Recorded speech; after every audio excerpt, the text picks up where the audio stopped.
Good morning, everyone. Good morning. All right, I had some papers up here. I don't know what happened.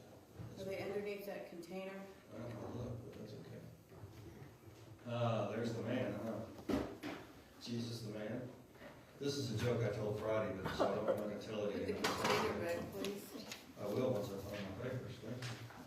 I didn't see them up there. I thought those were all Halloween ones. Okay, well, maybe that's wrong one. That's all right.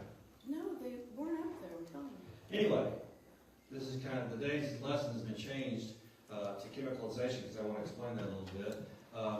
This picture was for the first joke, but it's the second one I'm going to tell. And the first joke on Friday, I'll tell you it since some of you weren't here, but Friday the first joke was Jesus went into a bar with his 12 disciples. And the waitress came up to him and he said, we'll only have 13 tall glasses of water. And he turned back to the disciples and blinked. Winked. And see, this is the expression I got, or impression I got Oh, on Friday. But you have to think about it. Now, why did he wink? Because he turns it into wine. Yes. Okay. Here's the second one. Okay. The Last Supper. Jesus is at the Last Supper, and he says to all the disciples, if you want in the picture, get on this side of the table. These are both the same type of jokes. You have to think about it for a minute. Do what? Jesus was at the Last Supper, and he said, if you want in the picture, come on this side of the table. You know how the Last Supper pictures, everybody's on one side of the table? Yes. How many times? How do We we need that know? ding. How do we You don't know the Last Fight Picture Supper? No, Or last because, supper? no. How do we know who's sitting on the other side? That's exactly right. Well, because all 12 of them were on that side, plus you. Okay, now we get to this. And maybe I'll experience chemicalization again out of those jokes, but not really. All right, I wanted to talk about with you today about chemicalization because, and kind of fill you in on my experience this last week, because I did have some chemicalization this last week. And for me, it always happens, well, I think for everybody, it always happens well, I know it happens from deep-held beliefs, but from religious deep-held beliefs.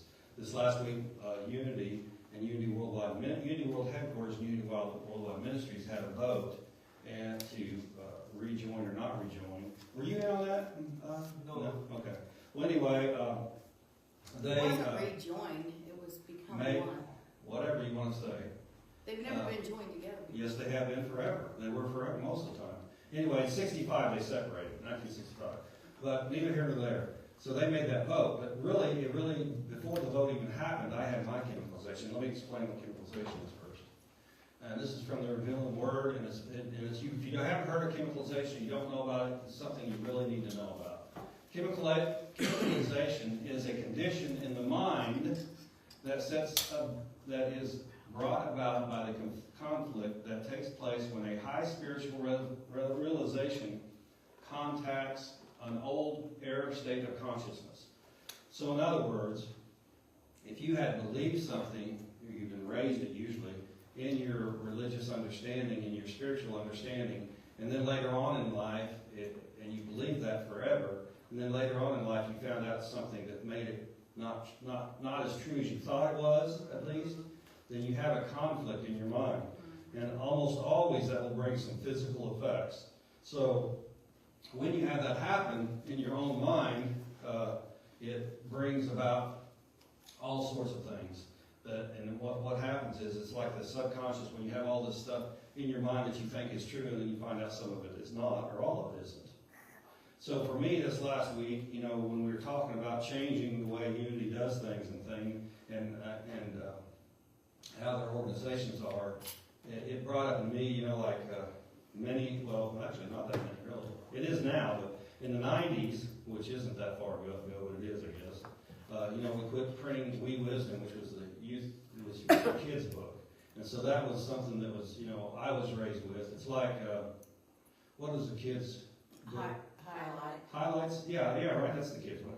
Highlights, they're still doing it, I think. It was the longest running children's booklet. Right, it was the longest running children's book. Magazine, whatever you want to call it. And so it was a great little magazine, helped kids, in my opinion, just grow up and know about their spirituality and know that they have divinity within them and all this. So they quit that.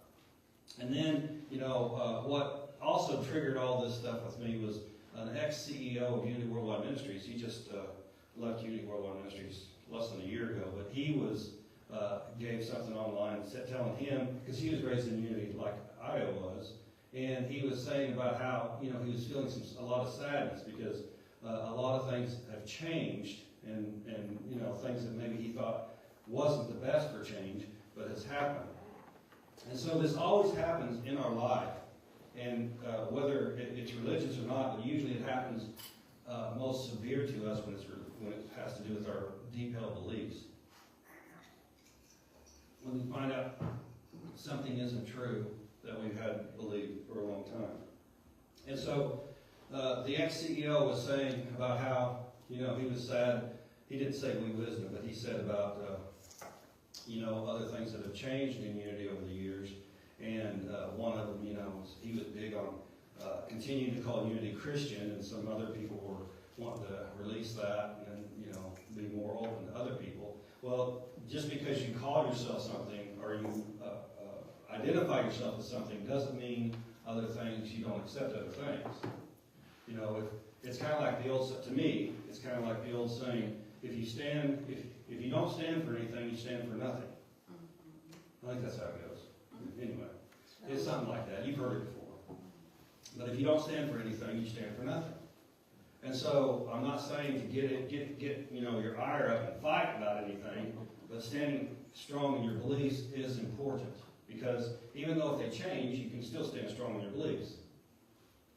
So the history of Unity is not. I'm not going to give you a history lesson of Unity. I'm going to give you a little bit of a time frame, and I've already started about me and Unity. And so when the organization split in '65. That was after Charles Fillmore had died. He'd been dead almost 2 decades, and so the children were raising were doing Unity. His children, yeah, his boys, and which was fine. But they had decided, they only wanted to take care of Unity Village and everything, so they let this other organization form to take care of the churches and things. And so. That was something that where he had, Fillmore had figured that, he's going to, he thinks it would be best for him to focus his energies. Which, we right now here at this church focus our energies how? Hopefully, here at this church, Right. As far as, Unity. But the Unity movement is worldwide. So, sure, Francie and I, and probably some of you, do some things on that end too, but it's not our main focus. Right. You follow? So each Unity church is obviously a little bit different too. They have different leadership and they focus on different things. So their focus on their Unity church may be different than our focus here as a Unity church, right? And so all of that, in my mind, and this is kind of, remember, I'm bringing this out from my perspective, is changes that we've gone through that were changes. Let me just put it that way. In my opinion, I may name it bad or good, but I'm just saying that they were changes, and that happens all the time. But we need to realize where we are at in that change, and that if it affects us, to let us to recognize it and to know how to deal with it. And chemicalization is talking about that, letting you know that does happen to us, and the physical part of it is brought on by your mental part of what you thought and you belief, and then it isn't the same anymore, which is okay. There are many things, I'm sure, in each of our lives that we thought of as true, and through experience and things have changed our beliefs about it, right? I mean, I don't know if you have experienced this, but I've known people, in my life that, as far as religion, have been of other beliefs that I befriended, and not because they're of other beliefs, but because they were who they were. Right. And then, I've met people, I'll just be specific. In the Islamic faith, I believed, or I had friends, and I told you about that one guy in college, about this Pakistani friend that I believe, but he had which is, he was a good guy and everything, but he had beliefs that were toward Indian people, not American Indian, but Indian people, that I just couldn't believe that he would believe that way. As far as hatred and just not liking them and all that stuff. And so it surprises us sometimes where we can have a friend of somebody and then find out more about them that we don't necessarily agree with. But so what do? How do we handle that? A lot of people nowadays, believe it or not, in fact, I've had unity ministers. One of them told me, if you did this, then you might as well befriend me right now. And I thought, whoa, or defriend me, whatever you call that. And I said, whoa, you're kidding me. Just because I look at something different than you do? Wow. And so, we might do that ourselves too. And what I'm saying today is that that's part of a process that we don't want to get ourselves stuck into doing it that way. We want to try to be able to understand what's happening. Chemicalization is something that happens, and it's not that we have to change totally our beliefs, but we need to be cognizant of the fact that somebody else may have a different belief. In politics, and this really doesn't have, it has to do with anything really, but politics, we used to be, in America, whenever one party would win, the other party would say, congratulations, or, I know that they would both go into it wanting to win, of course, but because they end up with two parties in our country, but would go into it wanting to win, but at the end, they would, or even before the end, they would say that we're both trying to reach the same point. We're both trying to improve America or whatever, right? Nowadays, a lot of people get to the point where, well, that guy's no good no matter what, or that person's no good no matter what. And that's not true, first of all. But it's something that we can recognize that we may not agree with it, and we can do whatever we need to do to give our point of view, but it doesn't mean that we're totally right and they're totally wrong. Because chemicalization proves that we're not totally right. I mean, as we learn in life, and I've said this before, but until someone gets, or some of us get to the fourth dimension, which is, above this dimension we're in right now, you're not totally right. So when I'm flying above here, above you guys on Sunday, I'll tell you how to do it, okay? Okay. But I'm not there yet, sorry.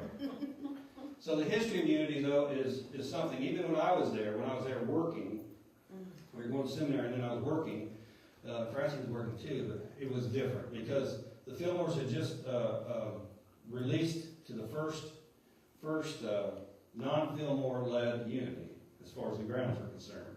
And it was different, and, it made me actually mad, real mad actually, when one of the unities people came to me, Rosemary, and was mad about the leadership. And so, I thought, in my mind, the Fillmore, of course, they're not perfect either, but I thought, you're getting on to somebody that's perfect in my mind, You shouldn't be doing that. And I was saying that to my boss. So, it wasn't probably the smartest thing to do, but, you see how those feelings come about? It's kind of like someone, I guess it'd be kind of like someone, when you are being raised by your mom or your dad and you love them, of course you think they're perfect, someone comes and saying bad things about them in front of you. Usually you don't stand for that, do you? Right. Nope. And you say something. So, it is, chemicalization is an important thing to know about, a process that happens in the human body. And I believe that chemicalization is an important thing not only to know, but to recognize and to know that it is part of our divinity. Because if we didn't have that within us, then you could go do anything you wanted to and not feel bad about it, right? It's not about feeling bad either, but you know what I'm saying. So the history of unity has had a lot of changes, and there are going to continue to be changes. And it's our decision what part of whatever you're talking about, the church, you keep, and what part you don't keep. But see, a lot of people nowadays, especially nowadays, I think, the churches are declining in attendance because of the fact that one thing has set somebody off, and they decided not to go there ever again. Well, like I've said before, especially in unity, and it happens in all of them, believe it or not, but especially in unity. Each church is led by a different person, and that person is different than each other. We're different than each other. And so, if you don't like it, the way I talk on Sunday, come listen to Francie on the other Sunday. Or come, go to, find another unity church. But to give up altogether is your loss, not your gain. And a lot of people think that, nowadays, well, I'm pretty cool with everything. Everything's going pretty good with me, and she's gonna listen online or whatever. And I'm not dissing people who have to listen online, but I'm saying people who can physically be here, it's a lot better to be here and commingle with people of like mind than to just look on at home. Because of the fact that if you look on at home, what are you doing? You're keeping your ideas to yourself, aren't you? Yeah. And you're not expressing, people need your ideas too. We need everybody's ideas. If we get to a point where we're so separated, where we don't have a dialogue between differing ideas, then we're bound for failure. There's no way about it. That's the only thing that really concerns me about AI and everything, and the increase in things that working at home and everything is the more that we're secluded from each other, the more we're going to have problems when we do meet each other. I was waiting in line for that to fill up my tank, and that guy cut me off. I'm going to go tell him what I think. Really? Maybe. And what could that lead to? I don't think too much good. But who knows? There's all sorts of things that can trigger us if we're not used to dealing with each other. And it's a catharsis for me at least it was, because many years ago, and I was surprised, I didn't know this, but in 2020 it was, John Shelby's mom died, and I didn't remember that. Anyway, we were fortunate enough to have him in at the church we were at the time and went to dinner with him. Real nice guy, but I didn't agree with everything he said. And actually, when this book came out, it was not too long after this book that we had dinner with him.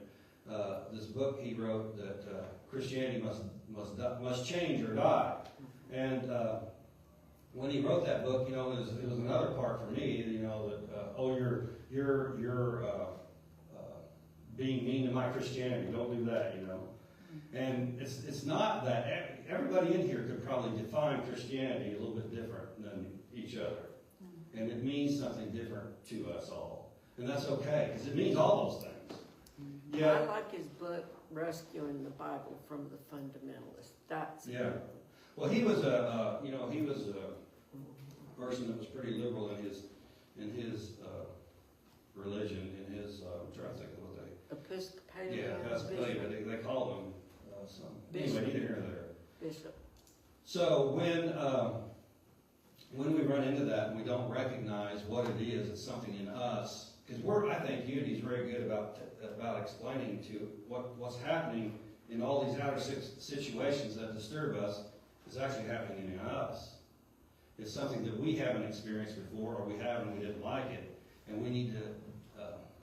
I wish there's a better word I could think of right now than say deal with it. Because I'm not meaning it in a mean way, deal with it. We need to be able to hash that out. Process it. That's good. Process it. So when we realize that we have to process that, then we can move forward in a way where I don't feel hurt anymore, and we can go forward knowing that we can do the best that we can do.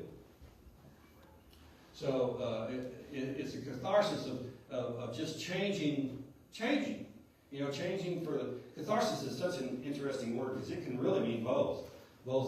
Something good's going to happen and something not so good's going to happen.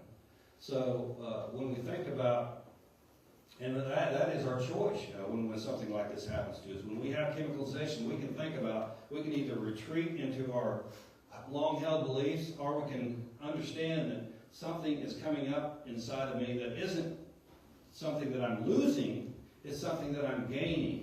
I'm moving towards something higher.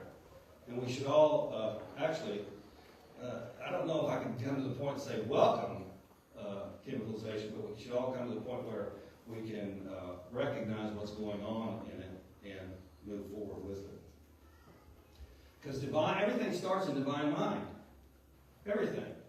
Even your lousy ideas sometimes. If you live through something and they say, that did not go the way I planned at all. It was a divine idea. It came from divine mind. And it was a divine idea at first. And maybe it didn't work out because it was not meant to do that way. I mean, you may have misinterpreted the divine idea. You follow me? You know, when we look at that and think about things that didn't work out the way we thought they should, we have to remember, okay, what I was saying earlier on politics or whatever, we're all going trying to go to the mountaintop, but we're on different sides of the mountain. Of course we're going to have to climb it differently. Of course we are. We can't climb, I mean, it's going to be different on one side of the mountain. Okay? So, when we recognize that, then we don't have to make the other side bad or something that's not good. Because we're all trying to do the right thing. Now, we can sit here and argue and say, some people, really, can we say that? And maybe at this point we can't, you know. But we have to allow space for them to grow also. Not necessarily just kick them to the curb. At least, you know, maybe we'll find a system that can help people like that if we keep trying. But if we just throw them to the side, then it doesn't work. And I told you about that. And I need to look that up again because I haven't done it in a long time. I told you about that African tribe that used to, when somebody did something they weren't supposed to do, you know, they'd all encircle, and that person would be in the middle of the circle. And then all of them would, one by one, come in and say something good about that person. And to remind them of who they are, instead of criticizing them for their action of what they did. Because if we go back to the core of who we are, then none of that bad junk will happen. So, because on their onset, they're all of God's truths. So, I wanted to open up for just a few more minutes, because I don't want to go too long, but for any questions about chemicalization. If you don't have any, that's okay. Because I think usually, in class at least, that brings up a lot of questions about chemicalization. So, does anybody have a question? Yes, ma'am? Why is it called chemicalization? Because it happens in your mind, and it does change your chemicals in your mind, and then changes your body. I mean, like I think Tuesday was my height of it, because I think I was just worried about the Wednesday vote. And worried about it is kind of interesting, because I didn't know which way it should go. You know, in my own mind, I didn't have clear which way it should go. Because, I'll tell you real quick, it's like Francie and I'm not going to speak for Francie. I don't think that the one that has been in charge of the churches has done a great job. But I knew back then from my history that I didn't think that the headquarters did a good job then. So, you know, at least they do serve two different things too. So anyway, you know, and then so what happened to me, and it happens to everybody, is so those two conflicts in your mind come and happen. And to me, it gave me headache and, you know, just congestion, and it just affects people different ways, but it will affect your physical body. And that's just to say, you know, just think of how strong your brain is about that, if it can do that. You know what? Well, it's kind of like people, like some of the adages we say, like, oh, you're a pain in the neck. Yeah. And, or you say, oh, I have a pain in my neck. Like, this person's a pain in my neck. Pretty soon people start having a pain in their neck because they've said that so many times. Sure. And that's really chemicalization too. Mm-hmm. Because you bring it forth in your body. Mm-hmm. But chemicalization itself, as far as Fillmore is concerned, is when we have a long-held belief, usually about our spirituality, and it conflicts with something new that you found out. And see, this is where we have to be careful with new people to unity. So we have to understand when they come in here and they hear some things for the first time, they're probably going to have that. And I'd say, I'm going to lower the amount, but I'd say it's higher than this. But I'd say 70% of the people that experience chemicalization quit doing what they were doing to get it. Okay? So if they came in a unity church and had experienced chemicalization from the message or something, they're going to quit coming. 70% of them. It's probably higher than that. Because, you know, they say, wait, if that made me feel weird and not feel good, I'm not going there anymore. Instead of looking within. Instead of trying to understand what is causing that. And it's Clyde. I don't know, this is not a question, but it's just a comment. Sure. I'm saying this for me. When I first came into Unity, there was this, I always felt separated from God. Mm-hmm. And learning this new concept that God is a living presence that lives and moves in me. For me, man, that was huge. Yeah, and it was a joining for you. It was Yeah. coming together. And that's what a lot of people do, is hear that first and understand that and can accept that. Not everybody can accept that. In fact, a lot of people cannot accept that. You know, it's always funny to me when they can't accept the divinity, when people cannot accept, especially Christians, when they cannot accept the divinity within themselves, yet they'll say Jesus was either God or the Son of God. Okay, now Jesus was a human, they'll admit that. But they won't, and they'll admit that he was divine. But aren't you a human? And aren't you? It's kind of like this commercial. I don't remember what commercial was on. It's so funny, and I just saw it yesterday. I remember, I must have saw it when the kids did. Anyway, this chick, no, it was, anyway, you might have seen it. This chicken was sitting there, and it was talking, of course, and said, ooh, that just gave me goosebumps. And the guy with the chicken said, you're a chicken, you can't have goosebumps. And the chicken said, why? And he said, you're not a goose. And the chicken asked, well, don't you get goosebumps? And he said, yeah. And he said, well, are you a goose? That was that. What were they advertising? I don't remember. It wasn't a good ad, was it? No, they're so cute, good, you don't even know what they're advertising. Right. Okay, any other questions? Because this is something that really we need to get a grasp of, and a lot of people in the community don't have a grasp of chemicalization. But see, what Clyde said is important to know too, is because I think once you get that, understand that you're created by God, and that means that you have divinity within you. When you can grasp that and hold that, when that is threatened is when you can have chemicalization. See, once you're past that first threshold of what you said, Clyde, is that you had separation at first, and then you realize that there wasn't separation, that if somebody threatens that to be back to separation, then you're going to have chemicalization. And I guess that's a little bit of what I felt, they're changing my unity, and it's going to be different. Well, it's different all the time, although, and I don't know why, for me at least, when I was working at the village, it was easier to deal with, I don't know. Anyway, other questions about chemicalization? Okay. Well, thank you. And know that, final tips and takeaways.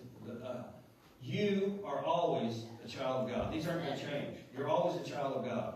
Whether you think so or not, you're always a child of God. And you always have divine potential. You are divinely guided even if your beliefs change. And that's where our threat comes in, If our beliefs have to change because I've heard something different that speaks to my heart, then am I still a child of God? Yes, you are. And you're never alone. And I think that gets most people. And I think that a lot of, that's where the hell and damnation comes in as a good catch and a good hold on people, is you're not going to make it to heaven unless you talk to me, you go through me. Okay, so you might as well stay here. I might throw some hell stuff at you. So you don't forget these things, and then God is blessing you now. So thank you for being here.